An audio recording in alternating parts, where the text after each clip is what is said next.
la Suprema Corte tuvo una resolución paradigmática en el tema de créditos fiscales del Grupo Salinas.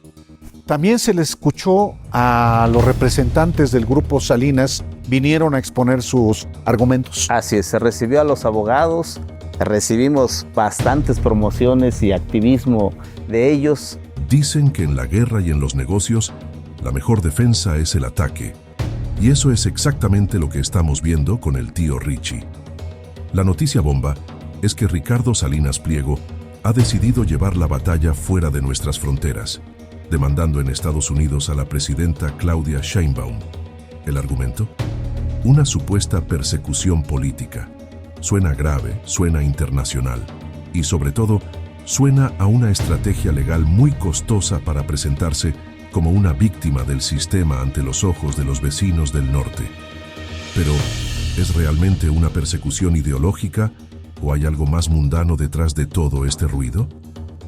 La realidad, según fuentes de Palacio Nacional, es mucho más simple y dolorosa para el bolsillo. La presidenta Sheinbaum ha informado que el asunto no es político, es contable. La notificación del SAT ya llegó y el mensaje fue claro: se acabó el tiempo. Pero aquí viene la ironía suprema, el giro de tuerca que nadie vio venir. Se le ha notificado que pase a pagar su deuda con el Estado e incluso, al más puro estilo de sus propias tiendas, se le podría invitar a hacerlo en pagos chiquitos. Sí, la misma medicina que él receta a millones de mexicanos, ahora se la recetan a él. Y esto, señoras y señores, es lo que verdaderamente desató el terror. El miedo no anda en burro, anda en helicóptero. Ante la inminencia del cobro y viendo que el SAT no está jugando, Salinas Pliego ha movido sus fichas con desesperación. Sus abogados fueron enviados de urgencia a tocar la puerta de la nueva Corte de Justicia de la Nación, ahora encabezada por el ministro Hugo Aguilar Ortiz. El objetivo es claro: buscar un amparo, una tregua, un respiro en este nuevo orden judicial. Salinas Pliego intenta medir fuerzas con una corte renovada, buscando aliados donde cada vez quedan menos, tratando de frenar lo inevitable.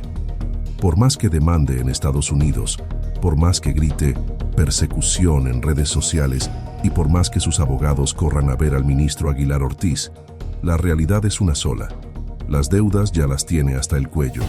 Lo que estamos viendo no es a un empresario siendo perseguido por sus ideas, sino a un deudor acorralado por los intereses.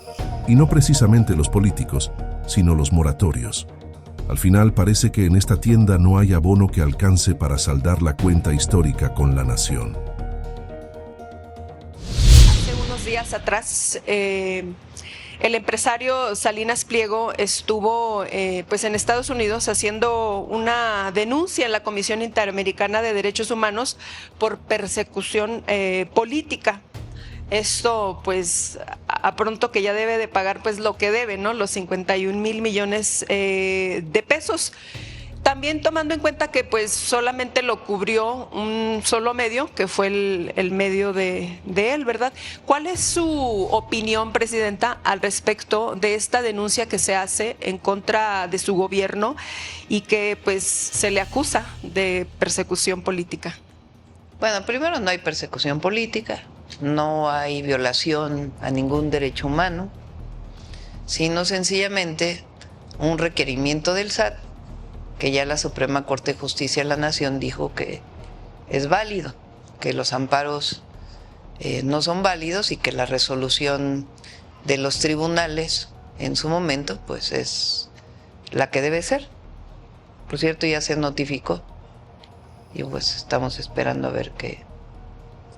¿Cuál es la fecha de ultimátum que se espera que...? Son fechas legales, no es de ultimátum, sino se notifica y después de eso hay un tiempo para que las empresas acudan al SAT. Recuerden que aquí se explicó que la resolución del tribunal, ¿qué resuelve la Corte? La Corte resuelve que no es válido el amparo. Entonces, que lo que es válido es la resolución del último tribunal colegiado. En ese tribunal colegiado pues hay una serie de resoluciones.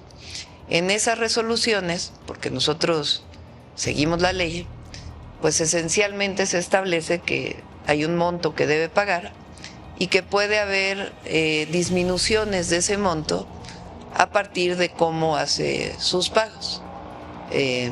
Eso lo dice la ley, el Código Fiscal de la Federación.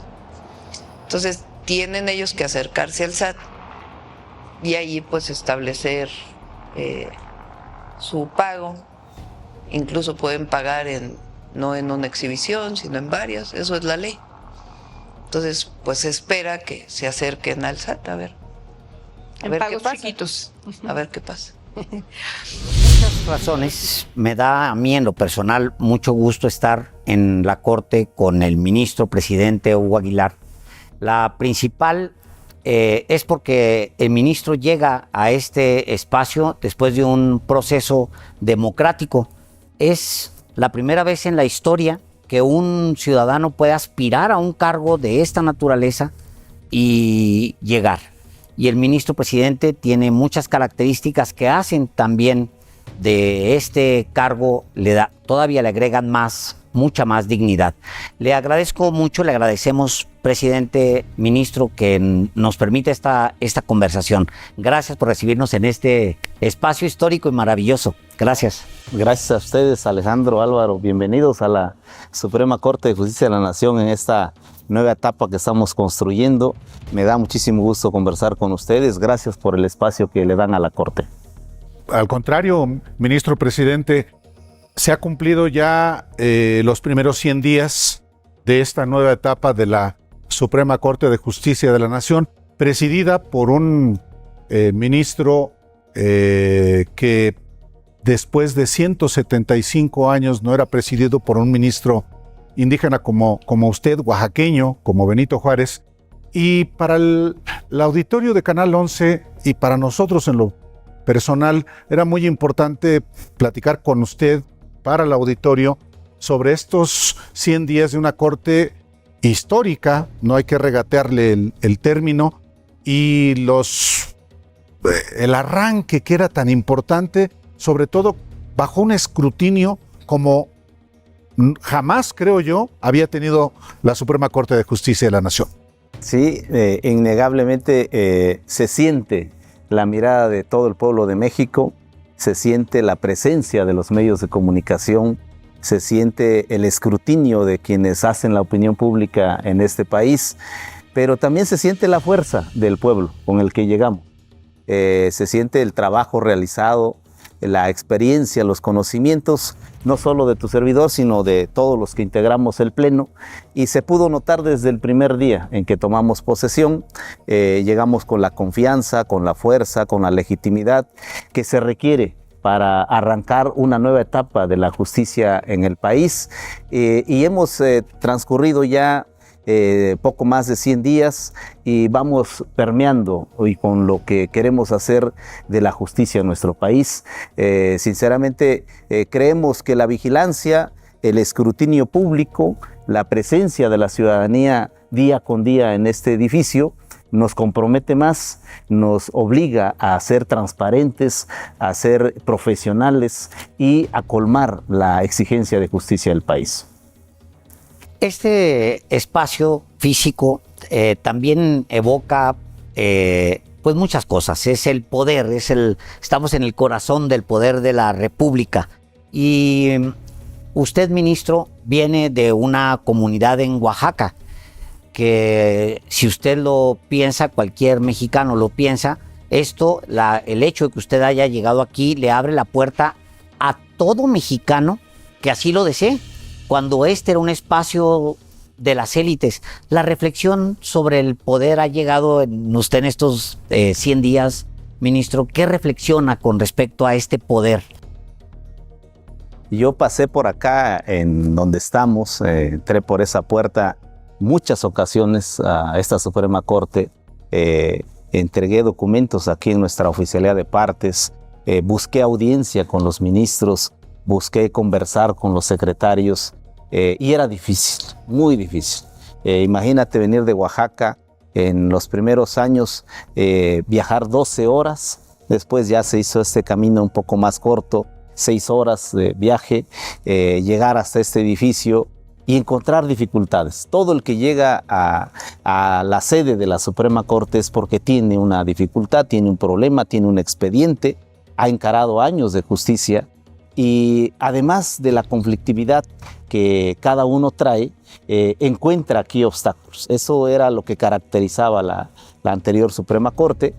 Y pues efectivamente la reforma judicial lo que está propiciando es que gente del pueblo, gente de a pie que entraba como cualquier ciudadano a este edificio, tenga la posibilidad de encabezar los esfuerzos. Todo el que viene a la Corte, ya sea que traiga un problema específico, personal, o que venga como abogado, como asesor, que es la forma en que yo llegué por primera vez a este edificio, todos traemos sueños, todos percibimos el trato, el diseño institucional, el procedimiento que se sigue y soñamos en cómo puede mejorar el sistema. Y ese fue mi situación durante mucho tiempo, tanto a título individual como de manera colectiva, con los abogados con los que nos agrupamos, acompañando comunidades indígenas, campesinos, mujeres. Pensábamos cómo mejorar la justicia y un toque fundamental es el toque humano, que el servidor, desde el guardia, quien recibe los documentos, hasta el ministro, no pierdan el enfoque y el sentido humano.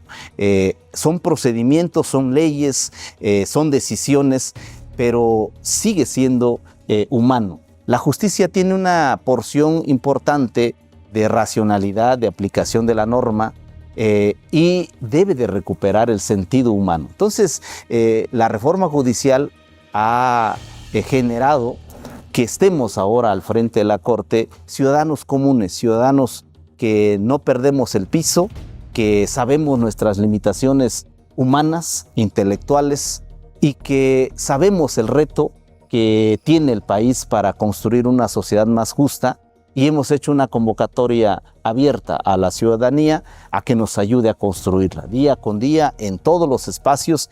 Evidentemente tenemos la capacidad, los conocimientos y la experiencia del trabajo cotidiano con el aparato de justicia para transformar la institución, pero lo he señalado, no lo es todo. Para construir una sociedad justa requerimos ir más allá de los expedientes, ir más allá del edificio, ir a todos los rincones, y eso que el pueblo de México tenga la plena certeza, ahora lo encabeza alguien que viene de abajo, de una comunidad mixteca del estado de Oaxaca, convencido que podemos lograr un nuevo escenario para la justicia en México. Cuando se llevó a cabo la elección en junio del 2025, y sobre todo cuando toma posesión el 1 de septiembre, había de parte de un sector de mexicanos una conducta hasta hostil con usted y con los otros ministros y ministras de la Corte. Todavía hay quien asegura que la República desapareció. Usted, como presidente de uno de los 3 poderes del Estado mexicano, de una república, ¿cómo contrarresta este aserto de mentes que se supone preparadas y que hablan de que la república se acabó? Falso totalmente. La república se sustenta en el pueblo, en el poder del pueblo y en la construcción de las normas y de las instituciones con la participación del pueblo. Esto es precisamente lo que ocurrió en los últimos años, que desnaturalizó la república. Es decir, construimos una élite que es el que se siente el conocedor de la realidad y de las aspiraciones del pueblo, y lo traduce en normas y lo convierte en instituciones. Y el pueblo se había quedado sin posibilidad de incidir en sus normas y en sus instituciones. el paso de la reforma judicial cierra el círculo. El Poder Ejecutivo es electo por el pueblo, el Legislativo también.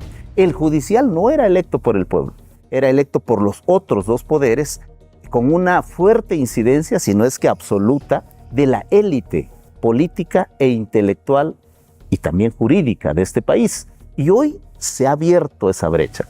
Hoy el pueblo está llegando a la toma de decisiones y a la conducción de la principal institución de justicia de este país. Esa es la nota distintiva. Entonces, si la República tiene que ir ensamblada correctamente con el pueblo, es innegable que se fortalece la República. Ahora, el reto principal para continuar en esta dirección es que la Corte no se pierda.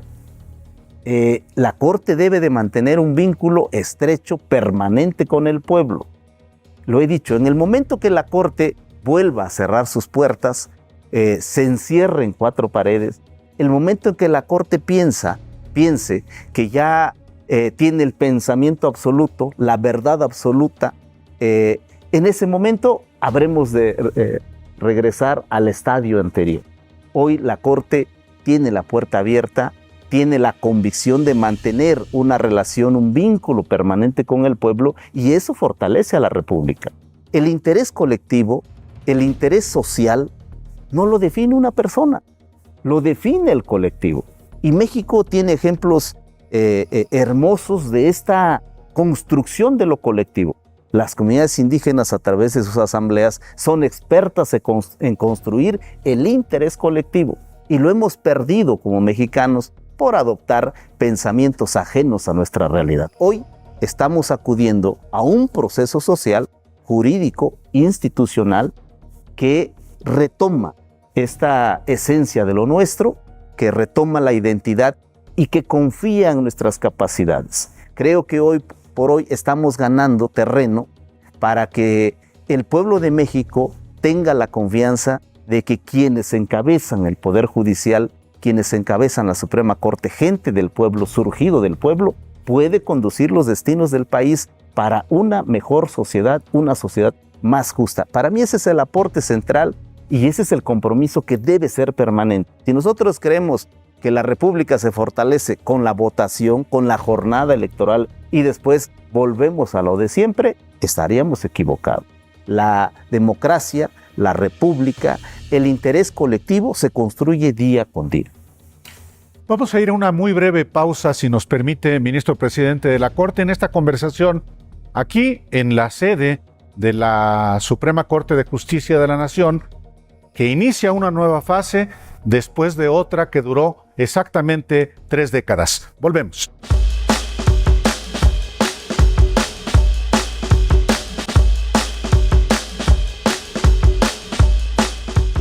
Estamos de regreso en esta entrevista con el presidente, ministro presidente de la Corte, Hugo Aguilar, desde este lugar extraordinario donde se asienta uno de los poderes de la Unión. Ministro, yo siempre cuando volteé a ver las columnas, los comentarios en las redes, siempre tuve la sensación de que la mayor apuesta no era que saliera de este proceso una corte robusta que le respondiera al pueblo de México, sino que fracasara rotundamente desde el día 1.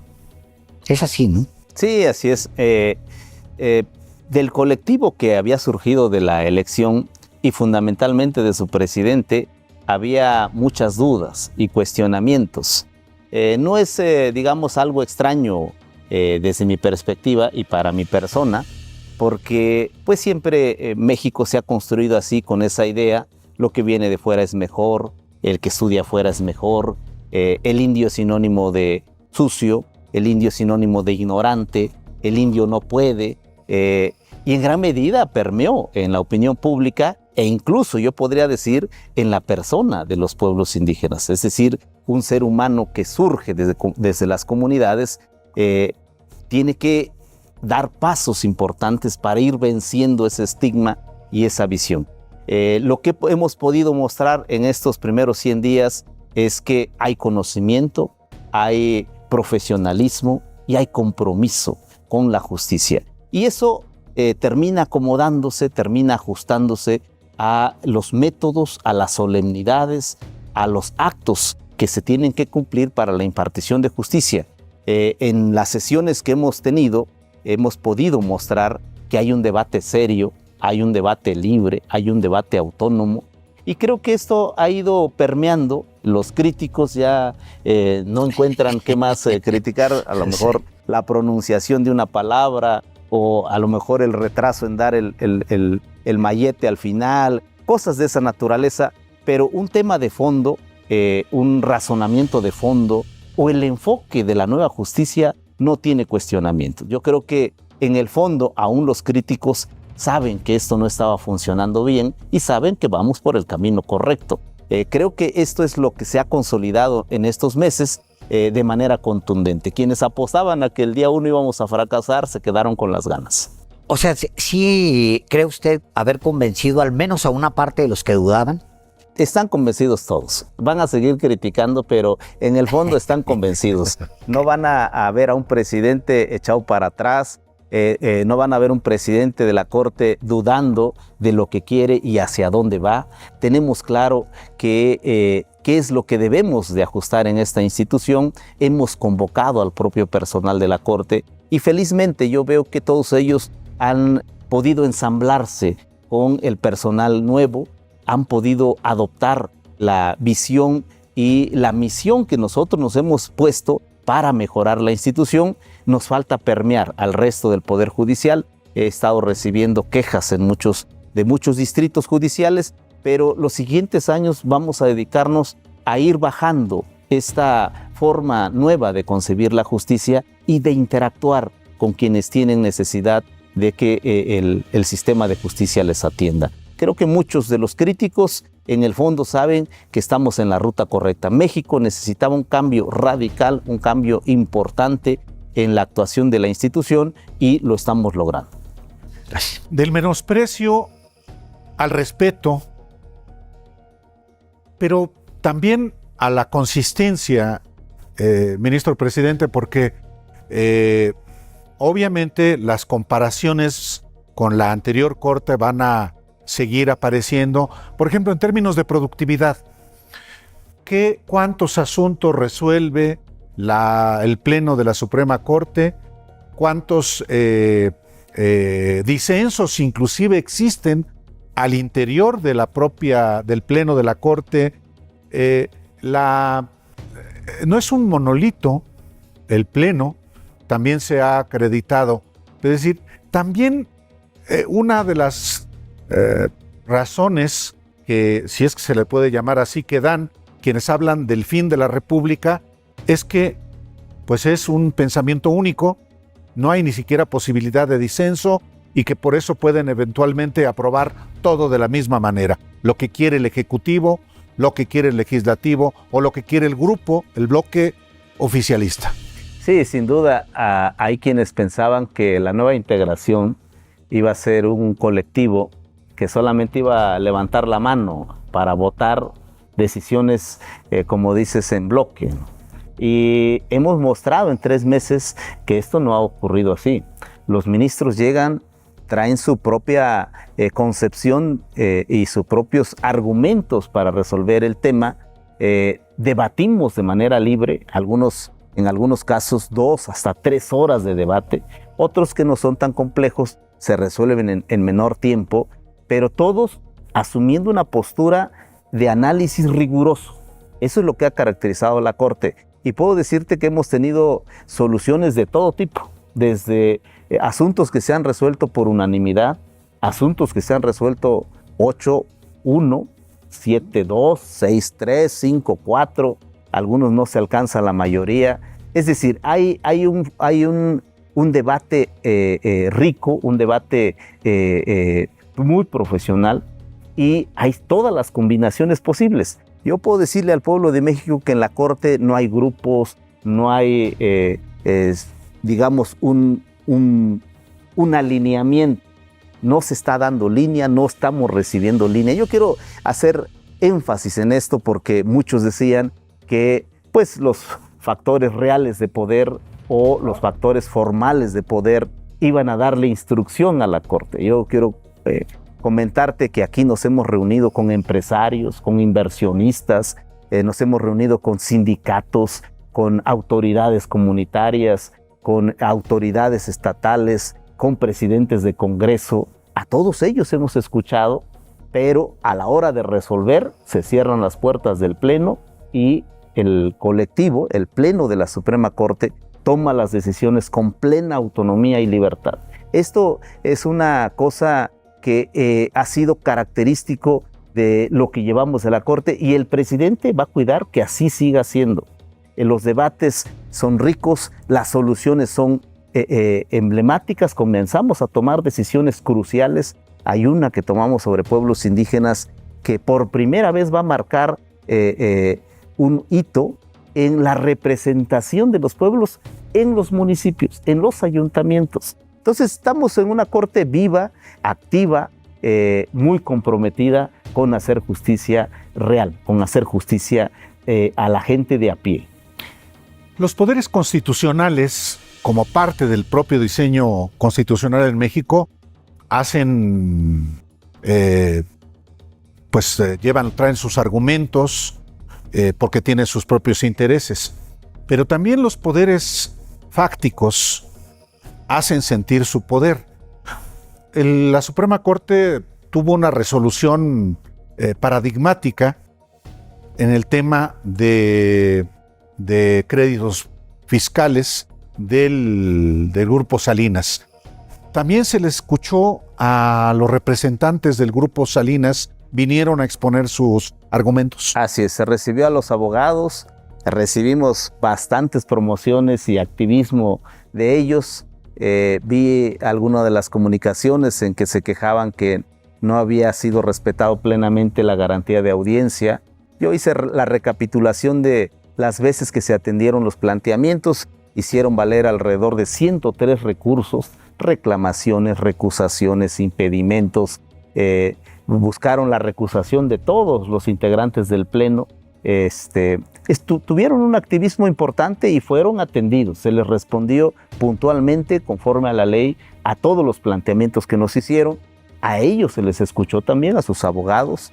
Y a la hora de resolver, procedimos como he descrito. Entrando al Pleno, resolvimos en conciencia, conforme a los expedientes y con la Constitución y la ley en la mano.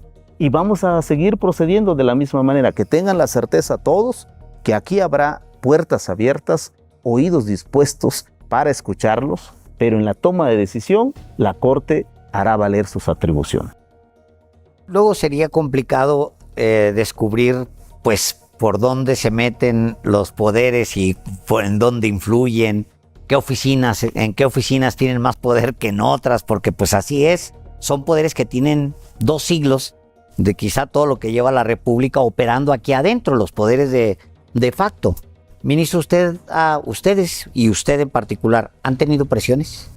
No, podría decir que llegan aquí los asuntos por la vía jurídica. Hasta el día de hoy no hemos tenido una presión que yo diga, bueno, aquí es de considerar, hay que tomar alguna medida. Hemos tenido manifestaciones aquí al frente de la Corte, los hemos recibido, a muchos de ellos les he dicho, en esta nueva integración no requieren de bloquear, de manifestarse para recibir audiencia.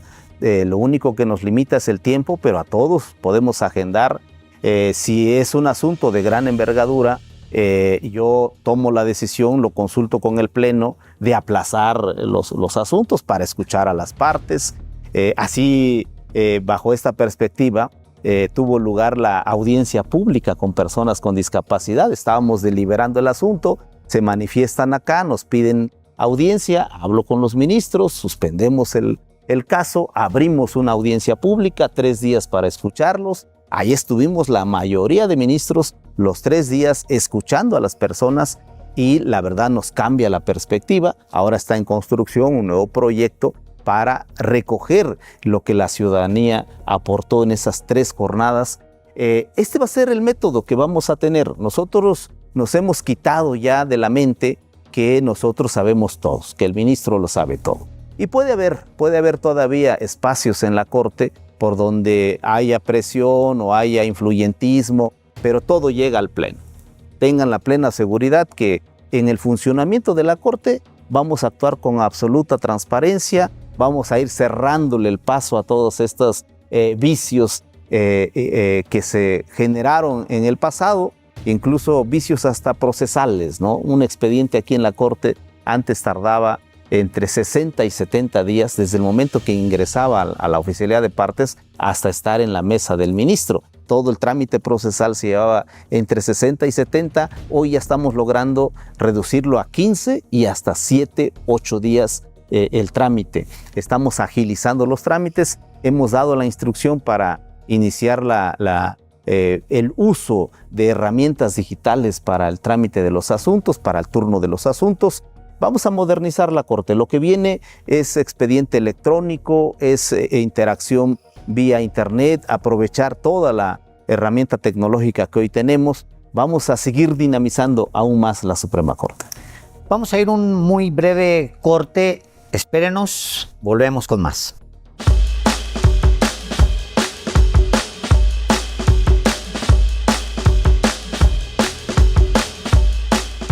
Volvemos en esta conversación con el ministro presidente de la Suprema Corte de Justicia de la Nación, Hugo Aguilar Ortiz.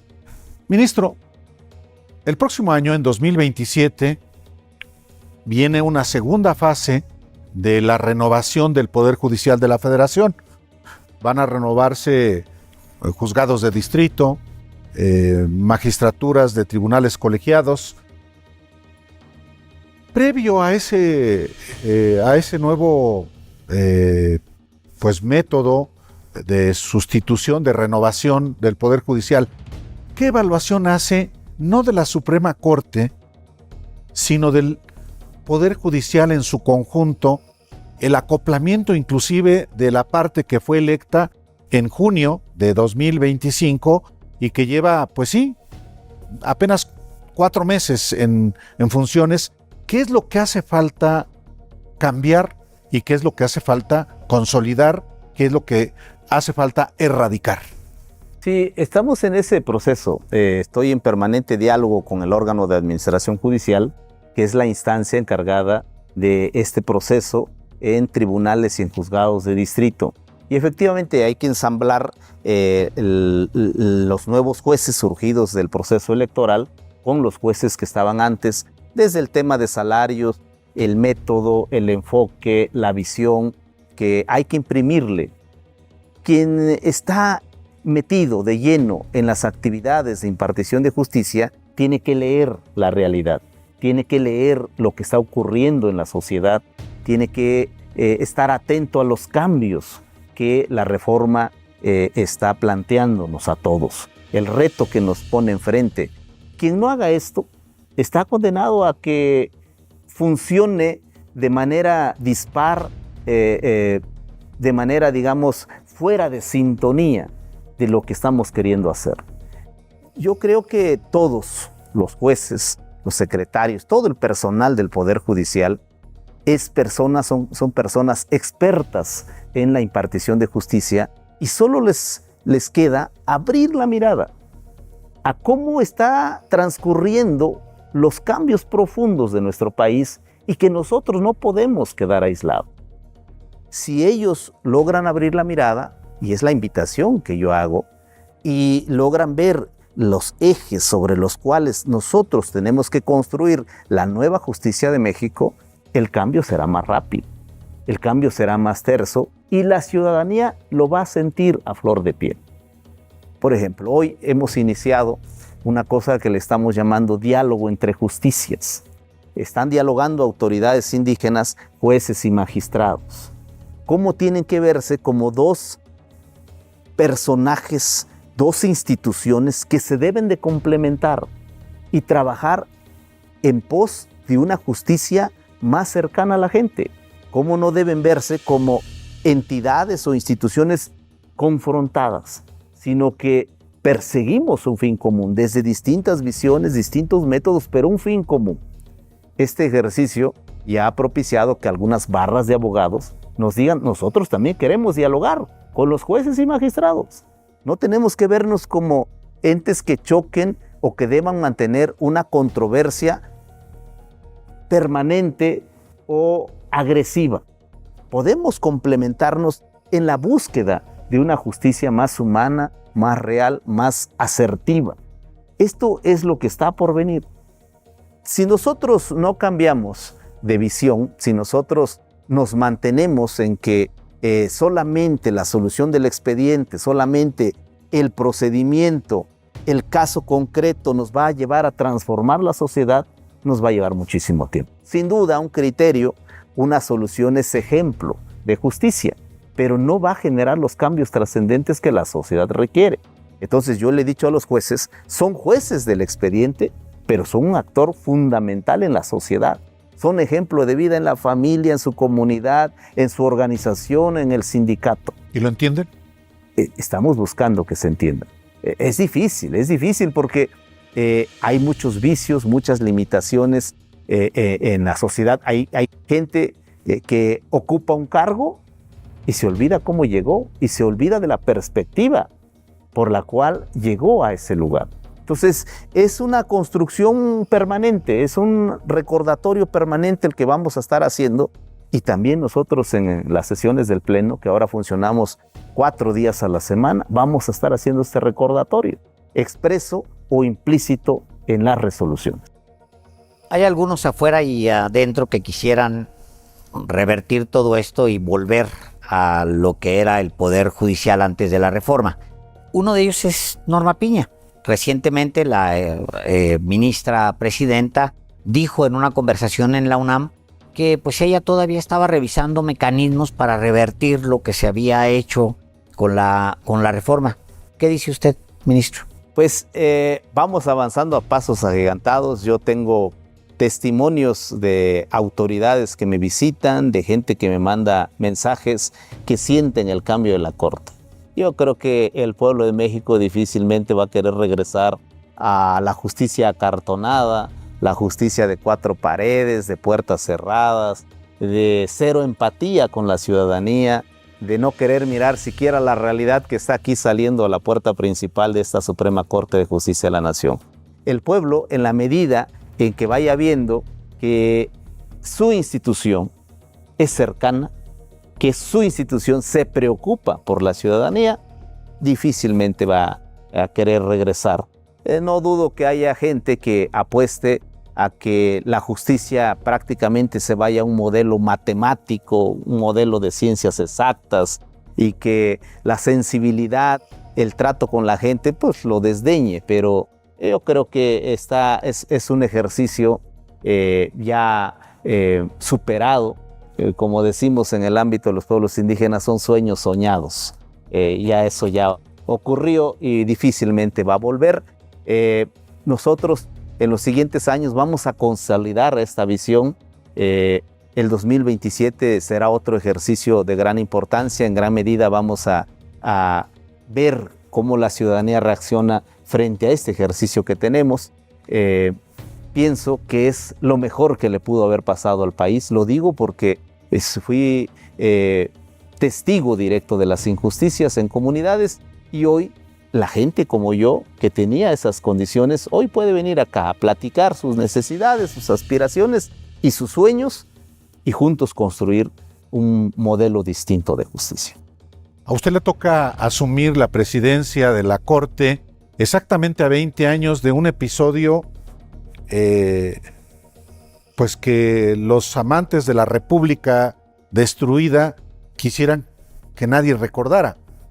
Me refiero al desafuero de Andrés Manuel López Obrador en abril del 2005, cuando los 3 poderes del Estado, incluyendo el presidente de la Suprema Corte de Justicia de la Nación, el muy aristócrata Mariano Azuela Huitrón, nada que ver con su abuelo el escritor, pues procedieron a actuar de manera análoga al Ejecutivo, al Legislativo, con una conducta no jurídica, sino política.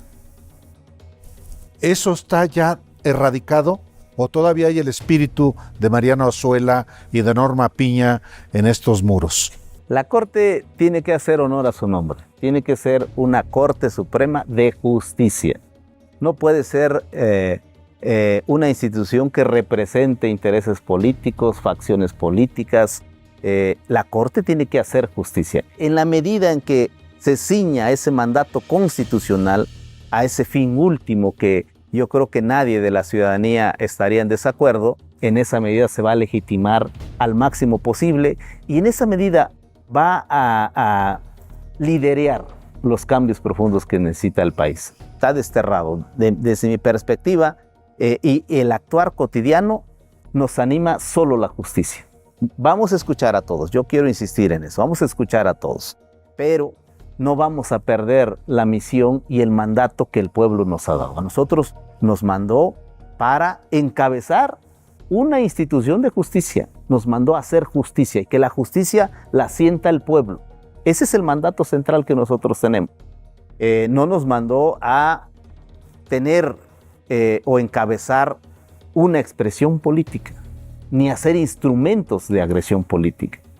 En esa medida, la Corte va a ganarse un lugar preponderante en la historia, como lo ha tenido en otros momentos cruciales. Ha sido equilibrio para la disputa del poder. La justicia tiene este mandato de gran importancia y vamos a hacer honor a ese mandato y lo van a ver en los siguientes años. Vamos a cuidar, el presidente de la Corte y la presidencia de la Corte va a cuidar que la institución mantenga firme esa convicción, esa visión, y vamos a seguir dando pasos importantes para alcanzar lo que nos hemos propuesto.